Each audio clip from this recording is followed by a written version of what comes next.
اعوذ باللہ من الشیطان الرجیم بسم اللہ الرحمن الرحیم وبہ نستعین وہو خیر ناصر و معین اللہم صلی علی محمد و آل محمد وعجل فرجہم۔ ناظرین السلام علیکم ورحمۃ اللہ وبرکاتہ، میں ہوں سید عاصم علی باقری، آپ دیکھ رہے ہیں پروگرام شیعیت کی فکری بنیادیں۔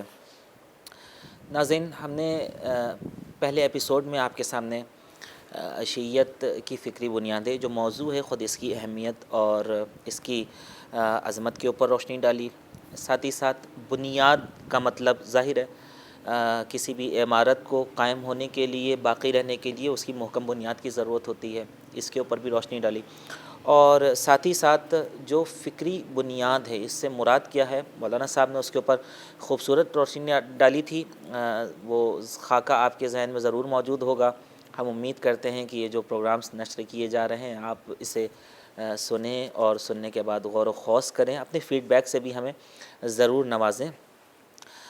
فکری بنیادیں جس میں مولانا صاحب نے بنیاد ظاہر ہے اصول دین میں توحید، عدل، نبوت، امامت، قیامت، ان 5 کی طرف اشارہ کرتے ہوئے مولانا صاحب نے 2 باتوں کی طرف خاص طور سے ذکر کیا تھا، توحید اور عدل۔ یہ وہ بنیاد ہے، ظاہر ہے انہیں اصول دین کہا جاتا ہے، اصول یعنی بنیادیں، اور ان بنیاد یعنی فکری بنیادوں پہ جو ہم گفتگو کر رہے ہیں شیعیت کی فکری بنیادیں، تو فکری بنیادیں توحید میں سب سے زیادہ ضروری، عدل اور عدالت میں سب سے زیادہ ضروری۔ جیسا کہ مولانا صاحب نے اشارہ کیا تھا، اگر ہمارے روزمرہ کی زندگی میں، ہماری سماجی زندگی میں، ہمارے اخلاقیات میں، ہمارے طرز حیات میں اگر توحید کی جلوہ آرائی نہیں دکھتی ہے تو اس کا مطلب ہم نے بنیاد کو صحیح طرح سے نہیں لیا ہے، یا ہم بنیاد سے ناواقف ہیں، یا ناآشنا ہیں، یا ہم غفلت کر رہے ہیں۔ جیسا کہ سرمایہ دارانہ نظام اور اشتراکی جو نظریہ تھا، ان دونوں کی نفی ہو جاتی ہے توحید سے، جہاں توحید صرف اور صرف اپنی دولت پر بھروسہ کرنے کی ہمیں اجازت نہیں دیتی، بلکہ توحید ہمیں یہ دعوت دیتی ہے اپنی ساری جد و جہد کرنے کے بعد نتیجہ اللہ کے اوپر چھوڑ دیا جائے۔ یہ کہ اگر اپنی دولت سے ہم اتکا ہٹا کر اور خدا کی ذات پر اتکا کریں، توکل کریں، اس کے اوپر بھروسہ کریں، یہ توحید کی جلوہ آرائی ہے جو ہماری روزانہ کی زندگی میں دکھے گی۔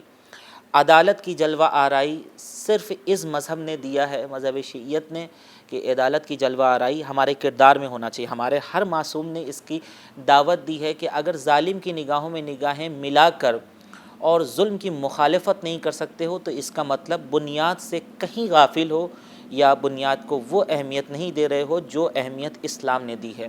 آج دیکھیں، مظلوموں کی حمایت شاید چند ایک کرنے والے ملیں گے، ظالموں کی مخالفت چند ایک کرنے والے ملیں گے۔ اس کا مطلب وہ بنیاد جسے جیسے معصومین نے سمجھانا چاہا تھا، جسے ہم اخذ کرنا چاہتے تھے، شاید ویسے ہم نے اخذ نہیں کیا ہے، اور جو ہم نے اخذ کیا ہے شاید وہ حقیقت نہیں ہے جو معصوم ہمیں سمجھانا چاہتے تھے۔ تو یہ فکری بنیادیں ہیں۔ فکری ہر چیز کو سمجھنے کے لیے ظاہر ہے کچھ اہم نکات کی ضرورت ہوتی ہے۔ فکری بنیادوں کو سمجھنے کے لیے کن اہم نکات کی ضرورت ہے، کن چیزوں کی طرف ہمیں توجہ کرنی ہے، انشاءاللہ ان باتوں کو آج کے پروگرام میں ہم جانیں گے۔ آئیے آپ کو روبرو کراتے ہیں اپنی مہمان شخصیت سے۔ ہمارے ساتھ موجود ہیں حجت الاسلام والمسلمین عالی جناب مولانا سید نجیب الحسن زیدی صاحب، قبلہ حضور، آپ کا استقبال ہے پروگرام میں۔ آپ کا بھی بہت شکریہ، آپ نے موقع دیا، اور ناظرین کی خدمت میں بھی میں سلام عرض کرتا ہوں، اور گزارش ہے کہ سب کے لیے، ہم سب کے لیے پروردگار کی بارگاہ میں دعا کریں کہ پروردگار ہم سب کو توفیق بندگی عنایت فرمائے۔ ناظرین، ہم شیعیت کی فکری بنیادوں کے اوپر گفتگو کر رہے ہیں، اور جن بنیادوں کا تذکرہ کیا، توحید، عدل، نبوت، امامت، معاد یعنی قیامت، یہ وہ بنیادیں ہیں جن کے اوپر یقیناً فکر کرنے کی ضرورت ہے، اور جن سے قلعہ اسلام محکم اور مستحکم نظر آئے گا۔ بسا اوقات کچھ اختلافات ہمارے معاشرے میں دیکھنے کو مل جاتے ہیں، لیکن ان اختلاف کو مد نظر رکھتے ہوئے ہم کیا اس کی بنیاد کے اوپر حملہ کر سکتے ہیں؟ کیا اس کے اوپر اشکال اور اعتراض کر سکتے ہیں؟ ہم سامنے کی مثال دیں، ہمارے ہندوستان میں اور پاکستان میں، بر صغیر میں بعض جگہ 4 شعبان کو مولا حضرت ابوالفضل عباس ابن امیر المومنین کی ولادت سعادت سے یہ تاریخ منسوب ہے، اسے جشن منایا جاتا ہے۔ وہیں ہمارے معاشرے میں کچھ لوگ 17 شعبان المعظم کو مولا عباس کی ولادت سے وہ تاریخ منسوب سمجھتے ہیں، اور اس میں جشن منعقد کرتے ہیں، محفلوں کا انعقاد ہوتا ہے۔ تو کیا یہ جو تاریخی اختلاف ہے، کیا اس اختلاف کو ہم مد نظر رکھتے ہوئے کیا شیعیت کی اصول، اس کی بنیاد، اس کے نظریے، کیا اس کے اوپر حملہ کر سکتے ہیں؟ کیا یہ درست ہے؟ یقیناً ایسا نہیں ہے۔ اختلاف اگر نظر آئے توحید میں، نبوت میں، عدل میں، امامت میں، قیامت میں، تو سمجھیں کہ یقیناً بنیادوں میں کوئی پرابلم ہے، لیکن ہماری بنیادیں اتنی محکم ہیں کہ توحید کا فلسفہ آج بھی ہے اور قیامت تک رہنے والا ہے۔ عدل و عدالت خدا کے خاص بندوں میں آج بھی دکھ رہی ہے اور دکھتی رہے گی۔ نبوت کا کانسیپٹ آج بھی ہے اور رہے گا۔ امامت کے پیروکار آج بھی ہیں، امام وقت ہیں اور انشاءاللہ رہیں گے، قیامت آنے والی ہے۔ تو یہ تاریخی اختلافات سے یہ نہیں کہا جا سکتا ہے کہ بنیادوں میں کوئی پرابلم ہے، بلکہ بنیاد وہ محکم ہے جس کے اوپر قلعہ اسلام محکم اور استوار ہے۔ آئیے آج کی گفتگو کا باقاعدہ طور پر آغاز کرتے ہیں اور اپنے مہمان کی خدمت میں آج کا پہلا سوال پیش کرتے ہیں۔ جیسا کہ ہم نے اشارہ کیا ہے، ہر چیز کے لیے ایک گائیڈ لائن ہونا ضروری ہے۔ فرض کریں ایک اسٹوڈنٹ اگر ایگزام میں شرکت کر رہا ہے یا کوئی کمپٹیشن میں شرکت کر رہا ہے، تو پہلے سے ایک گائیڈ لائن دی جاتی ہے کہ آپ کو ان کتابوں سے ان مباحث کا پڑھنا ضروری ہوتا ہے، یہ چیپٹرز امتحان میں آئیں گے۔ ان کے باہر سے اگر پوچھ لیا جاتا ہے تو اسٹوڈنٹس کو پھر یہ حق اعتراض رہتا ہے کہ آپ نے خارج سے پوچھ لیا۔ یہ جو ہم شیعیت کی فکری بنیادوں کی بات کر رہے ہیں، اس فکری بنیاد کو سمجھنے کے لیے وہ گائیڈ لائن کیا ہیں جو اسلام نے ہمیں دی ہے، معصوم نے ہمیں سکھایا ہے، ان باتوں پر آج ہم گفتگو کریں گے۔ مولانا صاحب، جیسا کہ ہمارا سوال آیا ہے، فکری بنیادوں کے لیے جو گائیڈ لائن ہے، جو اہم نکات ہیں جن پر ایک انسان کی توجہ ہونی چاہیے تاکہ انہیں ہم پہلے سمجھ سکیں، تاکہ فکری بنیاد کو سمجھ سکیں، اس پر آپ کیا کہنا چاہیں گے؟ جی بالکل، میں آپ ہی کی گفتگو سے استفادہ کرتے ہوئے اپنے ناظرین کے لیے بہت ہی واضح انداز میں کہ کوئی کمپٹیشن ہے، کوئی بڑا ایک مقابلہ ہے کہ جس کے اندر میرٹ کے اوپر آپ کو حصے داری ملے گی اور کامیابی میرٹ کے اوپر طے ہوگی۔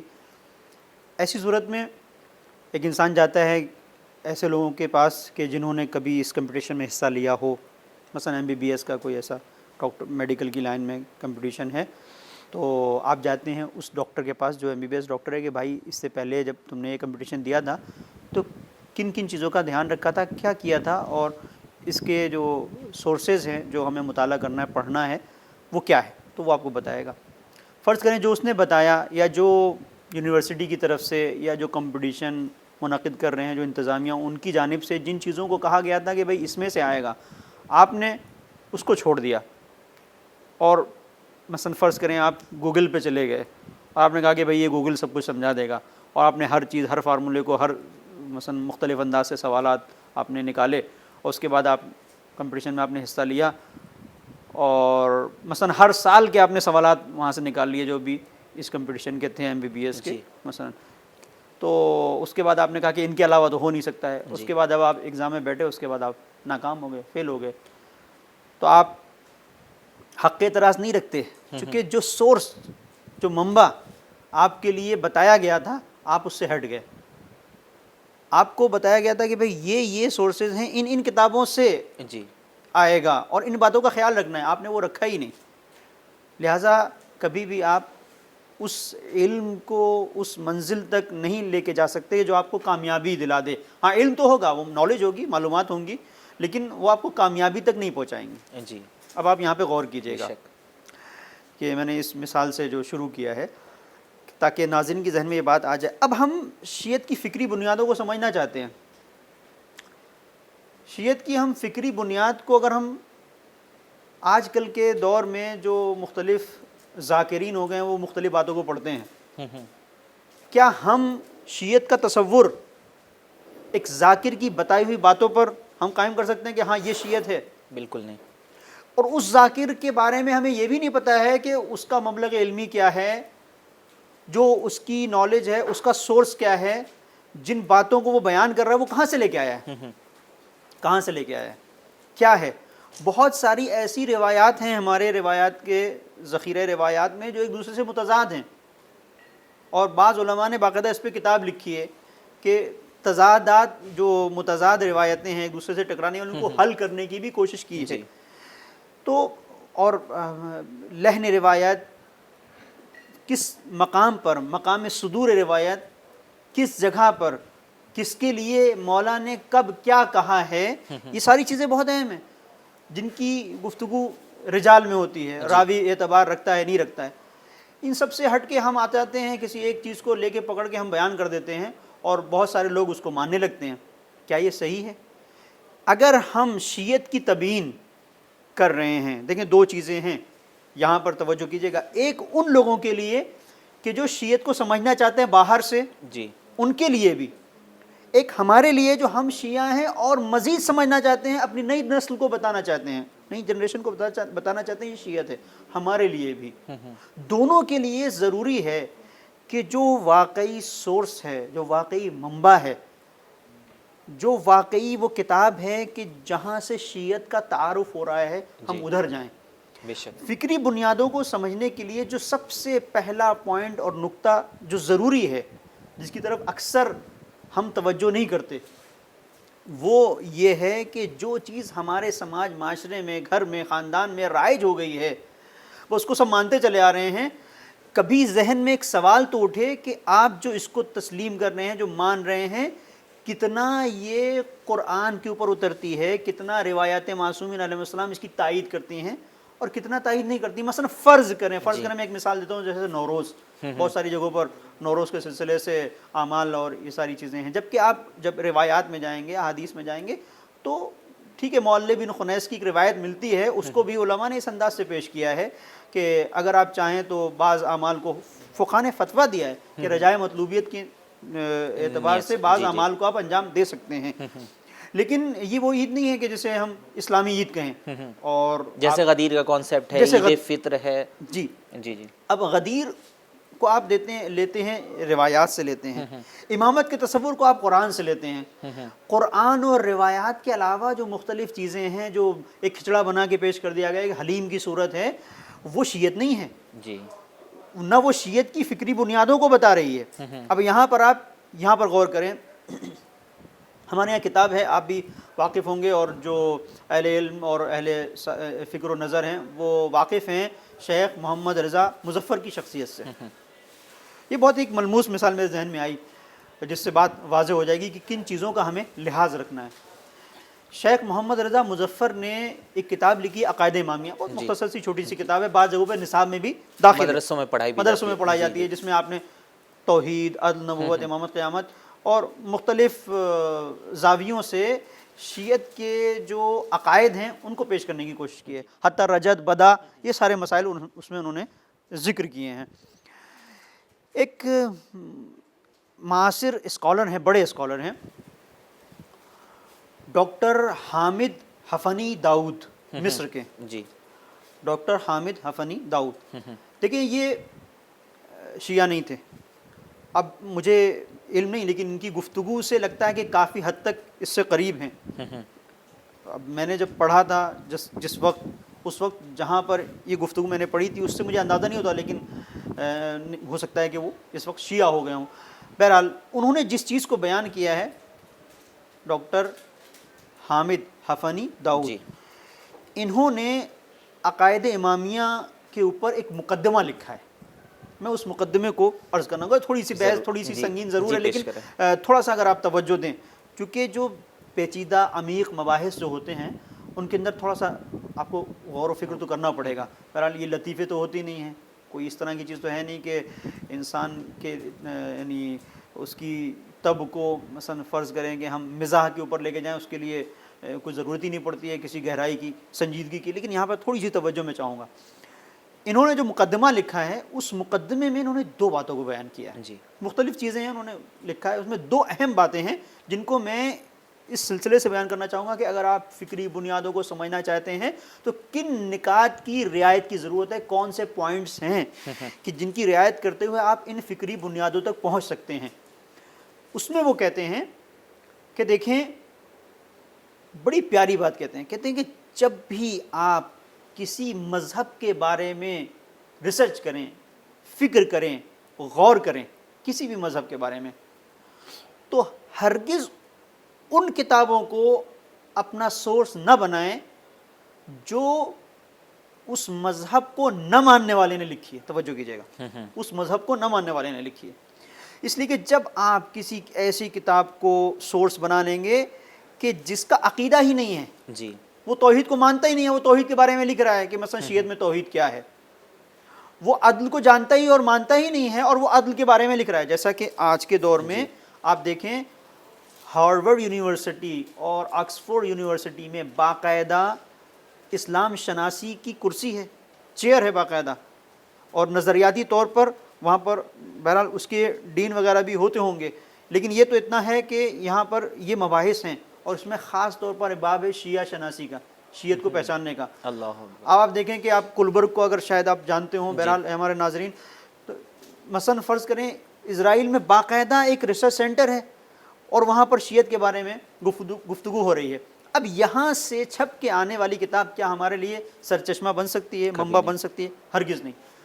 تو ڈاکٹر حفنی داؤد اس بات کو کہتے ہیں کہ ہرگز آپ ان کتابوں کو کسی مذہب کو سمجھنے کے لیے آپ منبع اور سرچشمہ نہ بنائیں جو اس مذہب کے ماننے والوں نے نہیں لکھی ہے. جی اب وہ کہتے ہیں کہ شیعت کے بارے میں نے مختلف کتابوں کو پڑھا، مختلف لوگوں نے، لیکن میں ہمیشہ میرے سامنے ایک بھول بھلیوں جیسی کیفیت تھی، بھٹک جاتا تھا، کنفیوز رہتے سمجھ ہوں میں گے. کنفیوز ہو جاتا تھا، سمجھ میں نہیں آتا تھا کہ حقیقت کہاں پر ہے، حقیقت تک میں نہیں پہنچ سکا. پھر مثال دیتے ہیں، میں جلدی جلدی اپنی بات ختم کروں، چونکہ مثال دیتے ہیں. پھر کہتے ہیں کہ مثلاً آپ دیکھیں ڈاکٹر احمد امین مصری، کہتے ہیں ڈاکٹر احمد امین مصری نے شیعت کے بارے میں باتیں لکھی ہیں، لیکن انہوں نے شیعت کو سمجھا ہی نہیں، چونکہ ایک جگہ پہ جا کے وہ کہتے ہیں کہ شیعت کے اوپر چھاپ ہے یہودیت کی، شیعت کے اوپر چھاپ ہے یہودیت کی.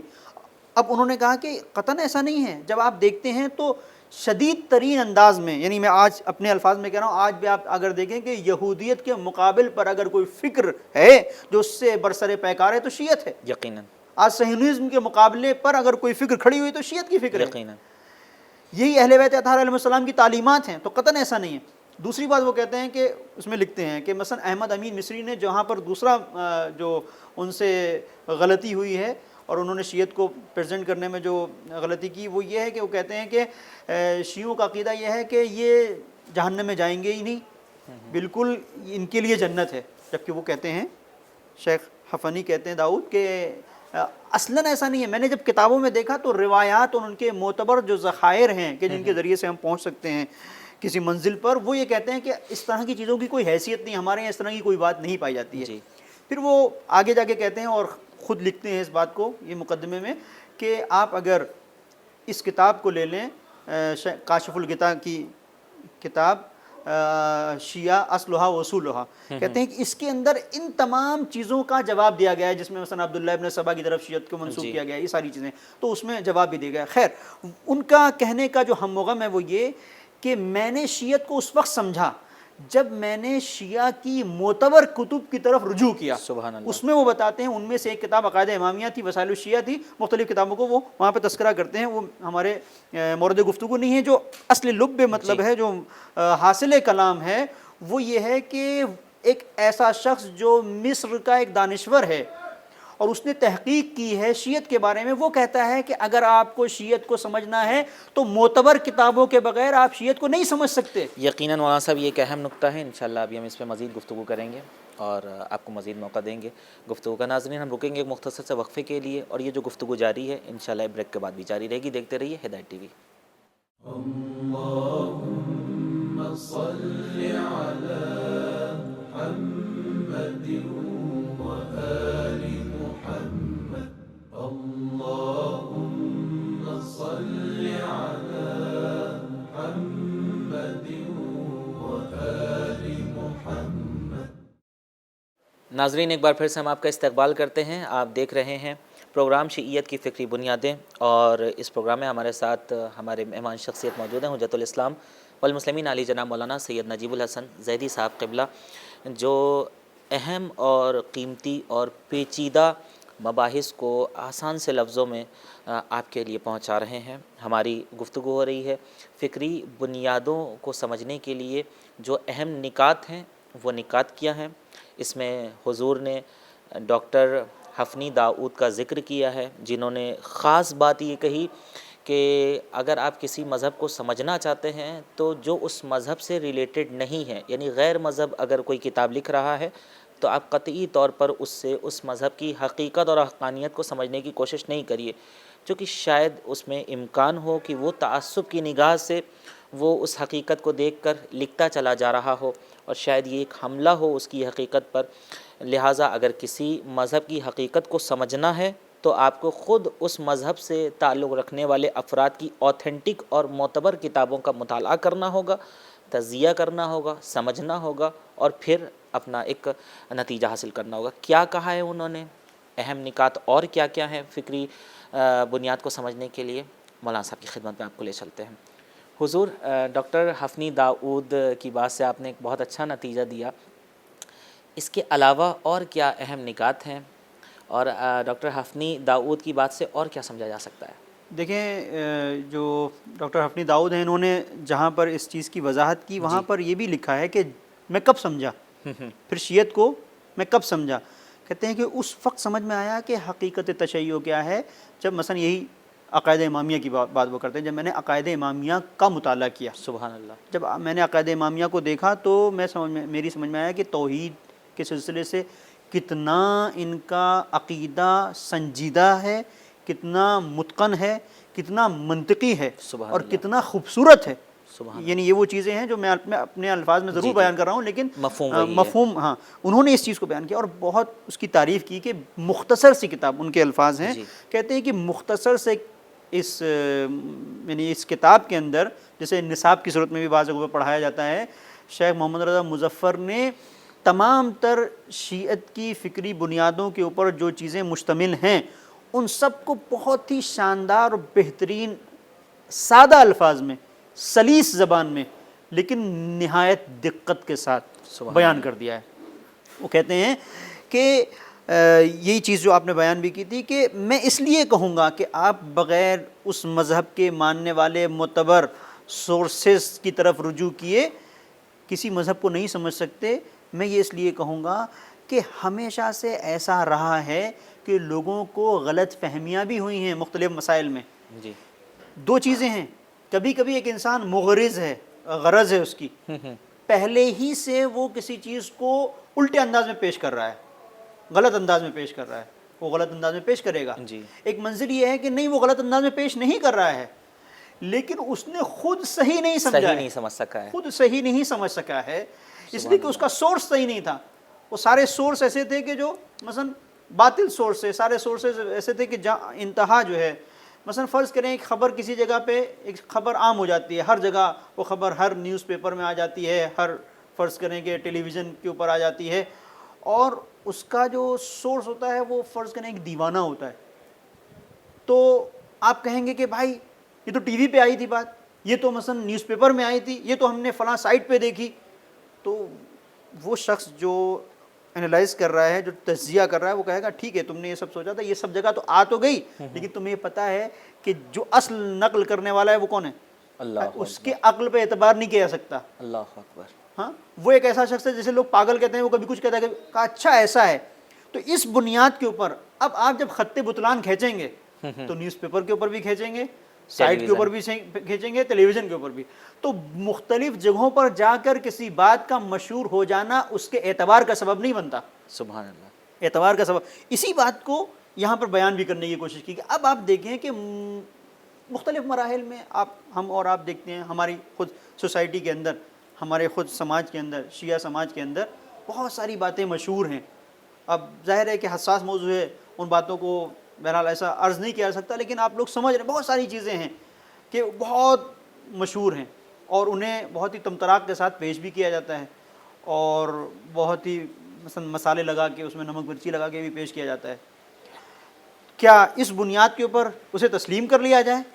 نہیں، ہمارا عقیدہ ہم سے یہ کہتا ہے کہ ہم غور کریں کہ یہ بات کہاں سے آ رہی ہے، جی، کس سرچشمے سے آ رہی ہے، کس نے کہی، کس معتبر کتاب میں۔ بہت ساری روایتیں پڑھی جاتی ہیں، کس معتبر کتاب میں یہ روایت پائی جاتی ہے، کس تاریخی پس منظر کی حامل ہے یہ چیز جو آپ بیان کر رہے ہیں۔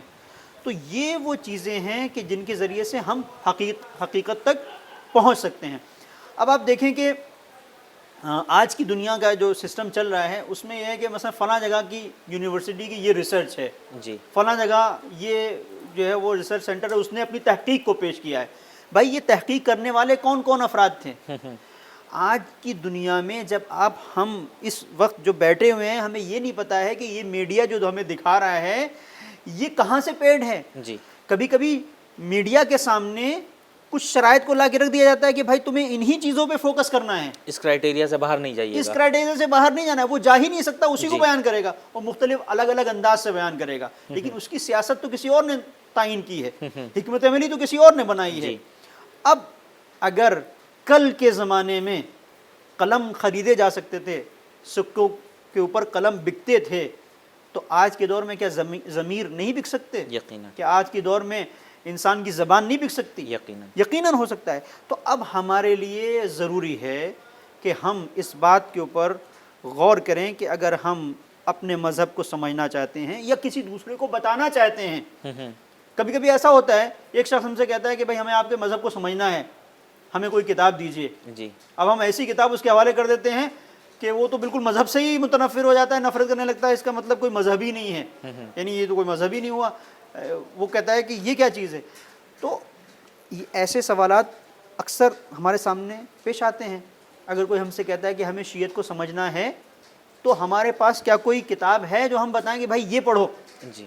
تو دو منزلیں ہیں, چاہے ہم خود سمجھیں یا ہم دوسروں کو متوجہ کرنا چاہیں کہ شیعت کی فکری بنیادیں کیا ہیں. دونوں کے لیے ہمارے لیے ایک چیز کو یقینی بنانا ضروری ہے, اور وہ یہ ہے کہ جس کتاب کی طرف ہم ایک مکتب کو سمجھنے کے لیے رجوع کر رہے ہیں اس کا اعتبار کتنا ہے. سبحان اللہ. وہ کتاب کس نے لکھی ہے, اس کا لکھنے والا کون ہے, اور اس کا وزن کیا ہے. آج اگر ایک خطیب ایک بات کہہ رہا ہے, ایک ذاکر ایک بات کہہ رہا ہے, تو فوری طور پر اس کو عقیدہ نہ بنا لیں جی. کہ کہتے ہیں یہ عقیدے کی بات ہے. ارے بڑا مسئلہ ہو گیا ہے کہ بھائی ہماری جو فکری بنیاد میں جو سب سے بنیادی ترین شے ہے اس کا نام ہے توحید. اور آج بہت سارے ایسے مسائل ہم دیکھتے ہیں گرد و نواح میں, اور بہت ہمارے ناظرین میں بہت سارے لوگ مجالس میں شرکت کرتے ہیں, دیکھتے ہوں گے بہت ایسے مقامات ہیں کہ جہاں پر بالکل توحید کے بارے میں عجیب و غریب باتیں, کہ جہاں پہ انسان کنفیوز ہو کے کہتا ہے مجھے نہیں پتا کہ رب وہ تھا یا رب علی تھا, اور وہاں پر جا کے بڑے نعرے لگتے ہیں, صلواتیں ہوتی ہیں. یہ کیا ہے, یہ کیا ہے؟ یہ ہم شیعت کی فکری بنیادوں کو پامال کر رہے ہیں. یعنی اس لیے بھی ہمارے لیے ضروری ہے کہ جہاں سب سے زیادہ شدید ہمارے ائمہ طاہرین نے مقابلہ کیا ہے, سب سے زیادہ جس چیز کی, جس فتنے کو آپ نے سب سے زیادہ کھل کر دبایا ہے, وہ فتنہ خوارج ہے, یا وہ فتنہ ہے جسے فتنہ غلات کہا جاتا ہے. یقیناً. اس کے مقابلے پر ہمارے ائمہ طاہرین علیہ السلام نے لگام لگائی ہے, اور ان افکار کو بالکل بھی برداشت نہیں کیا ہے جہاں سے غلو کی ہلکی سی جھلکی بھی آتی ہے. جی. اب یہ کیسی شیعت ہے کہ جتنا زیادہ ہم اہل بیت اطہار علیہ السلام اور خدا کے درمیان میں ایسی مشکوک باتیں پیش کر دیں کہ جہاں پر پتہ ہی نہیں چل سکے کہ یہ وہ ہیں وہ یہ ہیں, اتنا ہی زیادہ گویا یہ کیا مطلب ہے. تو یہ وہ چیزیں ہیں جو ہمیں متوجہ کرتی ہیں. کم سے کم اگر ہم خود اس گھر کے ایک فرد ہونے کی حیثیت سے متوجہ نہیں ہیں تو اس شخص کی بات کے اوپر توجہ کریں کہ جو اس گھر سے باہر کا ہے لیکن ہمیں بتا رہا ہے کہ ہم نے جب شیعت کے علمی آثار کا مطالعہ کیا, علماء کی باتوں کو پڑھا, دانشوروں کو پڑھا, تب ہم متوجہ ہوئے کہ حقیقت شیعت کیا ہے. اور اس کے بعد وہ کہتے ہیں کہ ان کتابوں کے ذریعے سے مجھے یہ پتہ چلا کہ نہیں, جو شیعت کے بارے میں باتیں کی جاتی ہیں وہ سب وہ باتیں ہیں جو بلا سبب ہیں, جو بے وجہ کی باتیں ہیں, جن کا کوئی یعنی اعتبار نہیں ہے. جی.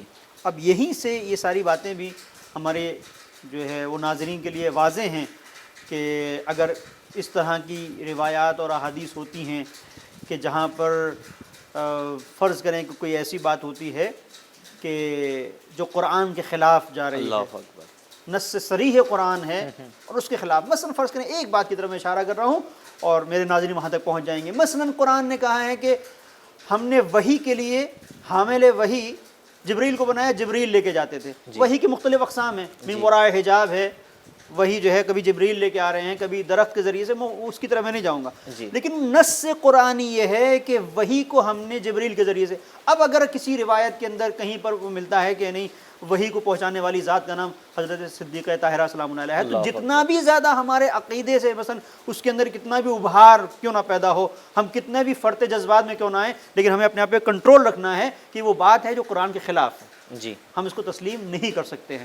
تو یہ جو چیز ہے جو آپ نے بیان کیا تھا, کہ جو آپ کا سوال تھا, میں اس کے آخری منزل پر اس جواب کو بند کروں اور یہ جواب مکمل ہو جائے کہ ہمارے لیے ضروری ہے کہ ہم ان معتبر منابع کی طرف رجوع کریں کہ جہاں پر کسی بزرگ عالم نے ایک تائید کی ہے کہ ہاں یہ کتاب مثلا معتبر ہے, یا ان روایات کے بارے میں کسی نے جافشانیاں کی ہیں اور ان کی صحت و سقم کو اس نے تلاش کیا اور بتایا کہ بھئی یہ صحیح روایات ہیں, یا وہ چیزیں کہ جو ہمارے عقیدے کے مثلا فرض کریں تحریف کے بارے میں مسلمہ ہمارا عقیدہ ہے جی کہ قرآن کہہ رہا ہے, خود قرآن نے کہا کہ نحن نزلنا الذکر وَإِنَّ لَهُ لَحَافِظُونَ, ہم اس کی حفاظت کرنے والے ہیں, قرآن کہہ رہا ہے. اب آپ کہتے ہیں کہ نہیں قرآن کے اندر تحریف بھی ہوئی تھی, روایات ہیں, تو قطعاً یہ روایت جی یعنی ماننے جو والی چیز قرآن اور اصل بنیاد سے خود منافی ہو جائے اسے نہیں قبول کیا جا سکتا. اسے نہیں قبول کیا جا سکتا. بہت خوب, جزاکم اللہ خیرہ. تو ناظرین, یہ جو شیعیت کی فکری بنیادیں ہیں اس کو سمجھنے کے لیے اہم نکات میں مولانا صاحب نے بڑی خوبصورت بات کہی ہے, اور یہ بہت پیچیدہ بات تھی جسے سادہ لفظوں میں آپ تک پہنچائی ہے. یقیناً جو اہم علمی مباحث ہوتے ہیں, ہمارے علماء نے کتنی جانفشانیاں کی ہیں, کتنی قربانیاں دی ہیں ان بات کو سمجھنے کے لیے, اور اس علم کی گہرائی میں جا کر, اس کے دریا کی گہرائی میں جا کر اس سے حاصل کر کے اور دوسروں کو آسان لفظوں میں سکھانے کے لیے مولانا صاحب کی گفتگو ایک نمونہ بن سکتی ہے. ہم کسی مذہب کو سمجھنا چاہتے ہیں تو اس کی اہم کتابوں کو سمجھنا ہوگا, اور اہم کتابیں لکھنے والا وہ خود اسی مذہب سے تعلق رکھنے والا ہو, غیر نہ ہو, کیونکہ وہ خطا کا امکان کر سکتا ہے. اس کی سمجھ ویسی نہیں ہو سکتی ہے جیسی ہی سمجھ مذہب پیدا کرنا چاہتا تھا, تعصب کی اینک سے بھی وہ دیکھ سکتا ہے. دوسری بات یہ, ہر وہ چیز جو شیعیت کی بنیادوں سے مخالفت کر جائے یقیناً وہ قابل قبول نہیں ہو سکتی. کوئی چیز اگر توحید کے خلاف کہی جا رہی ہو تو یقیناً ہمیں سمجھ لینا چاہیے کہ بنیادوں کو متزلزل کیا جا رہا ہے. کوئی ایسا کام کیا جا رہا ہو, کوئی ایسا پیغام پہنچایا جا رہا ہو جو خدا کے عدل و عدالت اور اس کے انصاف کے منافی اور مخالفت کر رہا ہو, تو یقیناً یہ بھی عقیدے کو متزلزل کر رہا ہے, بنیادوں کو کھوکھلا کرنے کی کوشش کر رہا ہے. نبوت, امامت اور قیامت, یعنی وہ بنیادیں جو معصومین نے ہمیں بتائی ہیں, جو اسلام نے ہمیں دی ہیں, ان کے منافی اور مخالف اگر کوئی بات کہی جا رہی ہے, کوئی ایکٹیویٹی کو رائج کیا جا رہا ہے, کوئی پیغام پہنچایا جا رہا ہے, تو یاد رکھیے وہ اور دوسرے عقیدوں کی بنیادیں ہو سکتی ہیں مگر وہ شیعیت کی بنیادیں نہیں ہو سکتی. مولانا صاحب چونکہ وقت بہت تیزی سے گزر رہا ہے, ہم آخر کلام میں چاہیں گے کسی بھی چیز کو سمجھنے کے لیے اس کا معنی سمجھنا بہت ضروری ہوتا ہے. تو ہم چاہیں گے یہ جو شیعیت کے پیروکار شیعہ کہلاتے ہیں, خود شیعہ کا معنی لغت کیا بیان کر رہا ہے اور اصطلاح میں کیا رائج ہے, اس سے کیا مراد ہے, اسے بھی ہمارے ناظرین کے لیے پیش کریں. دیکھیں, شیعیت کے سلسلے سے ویسے تو واضح ہے کہ شیعہ ایک مطیع گروہ کو کہا جاتا ہے, اور اسی لیے آپ جب لغت میں آپ دیکھیں گے تو ملے گا ہم اتباہ و انصارہ. اب میں خود لغت سے جی کچھ چیزوں کو میں بیان کروں گا کہ اگر آپ مثلا فرض کریں جو ہمارے یہاں لغت کی معتبر کتاب ہے القاموس المحیط, انہوں نے جو تعریف کی ہے لغوی, شیعۃ الرجل اتباہ و انصارہ والفرقۃ علی حدۃ ویقع علی الواحد والاثنین والجمع والمذکر والمؤنث. اب انہوں نے اس کو کہا ہے کہ شیعۃ الرجل ایک کسی بھی شخص کا شیعہ ہونا, کسی بھی شخص کا پیرو ہونا, ماننے والا ہونا, یہ جو چیز ہے یہ ان لوگوں کے اوپر آتی ہے جو کسی کی اطاعت کر رہے ہوں. ایک شخص کسی فرد کی اطاعت کر رہا ہے تو کہا جائے گا اس کا شیعہ ہے, اور کسی کی مثلا کوئی کسی کا ناصر ہے, مددگار ہے, اب یہ کہا جائے گا کہ بھائی یہ اس کا چونکہ مدد اس کی کر رہا ہے لہٰذا اس کا شیعہ ہے. نصرت کی بنیاد کے اوپر, اتباع کی بنیاد کے اوپر جی یہ کہا جائے گا کہ فلاں اس کا شیعہ ہے. انہوں نے کہا ہے کہ یہی تعریف فرقے کی بنیاد کے اوپر بھی کی جا سکتی ہے. اب انہوں نے اس میں اس چیز کو بیان کیا ہے یقع علی الواحد والاثنین, اور اس کے بعد والجمع والمذکر والمؤنث, کہ شیعہ کا لفظ واحد ایک فرد واحد کے لیے بھی استعمال ہوتا ہے, مذکر کے لیے بھی استعمال ہوتا ہے, مؤنث کے لیے بھی استعمال ہوتا ہے, جمع کے لیے بھی اور مؤنث کے لیے بھی. دوسری منزل میں مثلا ابن منظور ہیں، لسان العرب جو ان کی کتاب ہے، اس میں انہوں نے وضاحت کی ہے الشیعہ القوم الذین یجتمعون علی الامر، کسی ایک امر پر جو لوگ جمع ہو جائیں انہیں شیعہ کہا جائے گا. انہوں نے اس کی تعریف اس طرح سے کی ہے. وہ پھر اس کے بعد کہتے ہیں وَكُلُّ قَوْمٍ اجْتَمَعُوا عَلَىٰ أَمْرٍ فَهُمْ شیعہ، کوئی بھی قوم اگر کسی ایک امر کے اوپر متحد ہو جائیں، جمع ہو جائیں تو انہیں شیعہ کہا جائے گا. اور ایسے افراد، میں بہت سادہ اس میں اپنے الفاظ میں بیان کروں، بہرحال یہ لغت کی پیچیدگیوں سے ہم نکلیں تو سادہ الفاظ میں جہاں پر بعض لوگ بعض دوسرے افراد کی پیروی کر رہے ہوں، کسی ایک بات پر متفق ہو جائیں، تو لغت میں جب آپ جائیں گے تو لغت میں اس کو شیعہ سے تعبیر کیا گیا ہے. اب آپ دیکھیں کہ ایک اور جگہ پر تعریف میں آپ کو ملے گا الشیعہ الاتباع والانصار، جو پیروی کرنے والے افراد ہیں، جو انصار ہیں، انہیں شیعہ کہا جائے گا. اصلها من المشاع وهي المتابعہ والمطاوعہ، اصل جو ہے اس کی مشایعت سے ہے، پیچھے چلنے سے ہے، جی جی، اور یہ اطاعت کے معنی میں بھی ہے. یہ جو مختلف تعریفیں ہیں، جی میں نے بہت ہی مختصر انداز میں لغت دو میں ایک جو کی طرف، ہاں جو یہ مختلف تعریفیں ہیں کہ جہاں پر کہا گیا کہ شیعہ ناصر کو کہا جائے گا، شیعہ ایک گروہ کو، لغوی تعریف لغت میں جو آپ شیعہ کو دیکھیں گے جی تو اس میں انہوں نے بیان کیا ہے کہ پیروں کو کہا جائے گا. اب مثلا ابن اسیر نے نہایہ میں بھی اگر تعریف کی ہے، یا ابن منظور نے، یا قاموس المحیط کے اندر، یا مختلف روایات و مقایس لغت میں جو مختلف تعریفیں ہیں، جو ان کا نچوڑ جو سامنے آتا ہے وہ تین چیزیں ہیں. اس کو میں ناظرین کی خدمت میں عرض کروں گا. وہ تین چیزیں ہیں. پہلی چیز پیروی اور اطاعت ہے، پیروی کرنا جی. اور اطاعت کرنا. اگر کوئی کسی کا پیرو ہے اور مطیع ہے تو اسے شیعہ کہا جا سکتا ہے. واہ. ایک منزل. دوسری منزل یہ ہے پیروی اور اطاعت کے ساتھ ساتھ نصرت، پیروی کرتا ہو، اطاعت کرتا ہو اور نصرت بھی ہو. یعنی صرف پیروی کافی نہیں صرف پیروی کافی نہیں ہے، مدد اس کے وجود کے اندر یعنی یہ بات ہو کہ ہم جس کی پیروی کر رہے ہیں، جس کے پیچھے چل رہے ہیں، اس اگر پر وقت پڑے تو ہم اس کی نصرت بھی کریں گے. تو یہ شیعت کی لغوی ابھی تعریف ہے، اصطلاح کی بات نہیں، لغت میں شیعہ ایسے کہا جائے گا. تیسری چیز جو ہے وہ ایک انسجام کی کیفیت ہے، جسے ہم کہہ سکتے ہیں فارسی میں بہت اچھا لفظ ہے اس کے لیے ہم آہنگی، ایک دوسرے سے جڑے ہوئے رہنا، ایک دوسرے کی معاشرت، جی ایک قوم کی صورت میں رہنا. اب یہاں پر آپ توجہ کیجئے کہ اگر ہم لغت میں جو شیعت کی مختلف تعبیر کی گئی ہے، سبحان اللہ، کہ مثلا یہ مشایعت ہو، مطیع ہو، یہ نصرت کرنے مشایعہ والا، مثلا، جی جی، اب ہم مشایعت کو ہم کہیں گے یہ مشایعت کیا ہے کہ پیروی میں مشایعت ہو، کسی کے پیچھے چلنا پیروی میں، نصرت میں مشایعت ہو، یا ہم کہیں گے کہ اشیاء القوم الذین یجتمعون علی الامر، کسی ایک امر پر جمع ہو جائیں.